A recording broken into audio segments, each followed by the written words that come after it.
So it has officially been 7 weeks, ladies and gentlemen, with my Sony A8G Bravia OLED 4K HDR Smart TV. Boy, that really is a mouthful, isn't it? Well, to talk about my usage, I've been using it for PC gaming a lot. I mean, an awful lot. So basically, my console gaming usage has been replaced by PC gaming, but the rest remains the same. I've been watching 4x3 movies and anime TV shows and 16:9 letterbox bars so that you guys can see if that stuff burned in.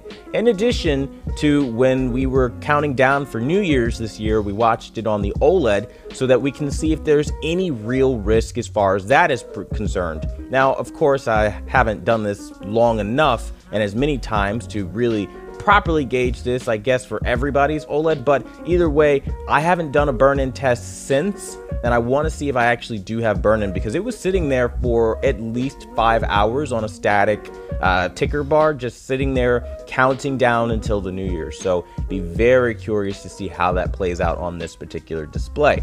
But that being said, all of this is going to be real world usage, so smack a huge like on this video if you like that kind of thing, and without any further ado, let's find out if I have burn-in together. So the first thing we're gonna do is go over into our testing material playlist, where then we're gonna locate our burn-in checker, and we're just gonna go right into this and load it up to answer the question with a resounding no. So far, I'm not seeing a thing. It looks really, really good.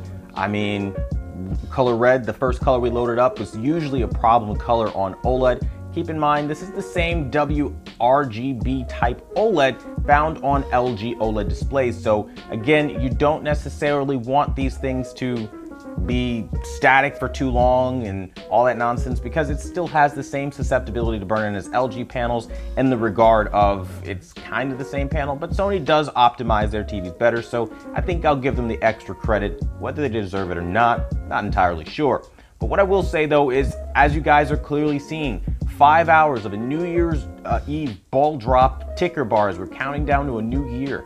Very, very clean screen right now. I mean, I don't even have so much as the faintest flicker, got a little tongue-tied there, of burn-in. And I think that's really impressive considering, again, I've been beating this thing through the mud. There's been like no mercy whatsoever on this thing. I mean, guys, I've been modding on my PC, which takes so much time because I'm a first-time modder and have no idea what I'm doing right.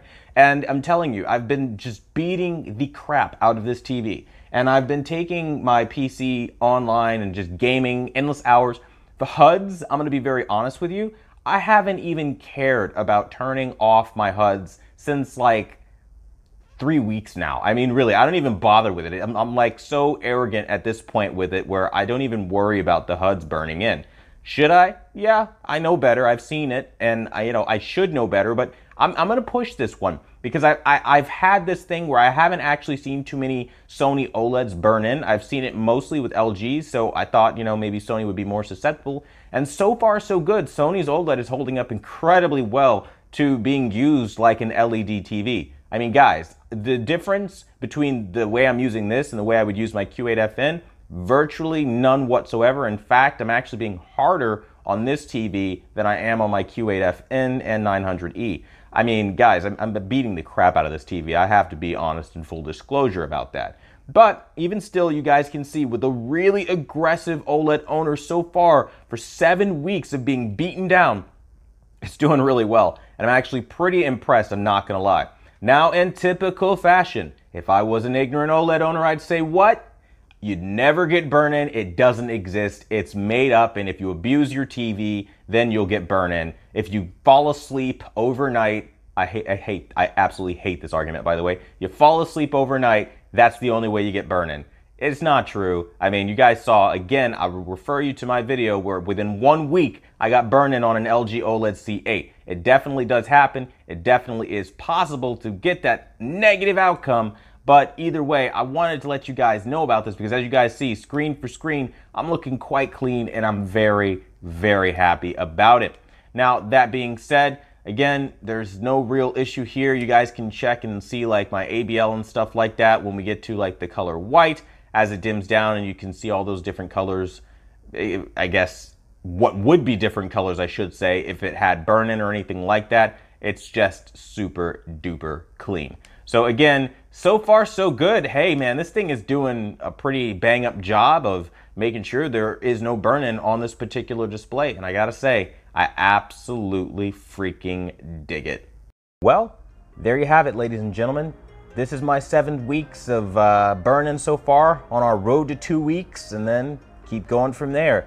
Every week I'll be posting these burn-in test videos to see how they've done, and I gotta say, I'm not gonna lie, I'm pretty impressed with what Sony is being able to hold up against with my abusive behavior, according to what LG would have said. My LG OLED would have probably burned in a long time ago with how many hours I leave static content on the screen. Just saying. But it's not a bash on anyone. I'm just here to say I'm really impressed. I really am. Did not think it would last half this long with this level of usage and intensity of usage that I am using it as. Now, that being said, again, smack a huge like on this video if you like these kinds of videos. And as always, thanks for watching the #1 brand in honesty. Until the next video, I'll see you guys later.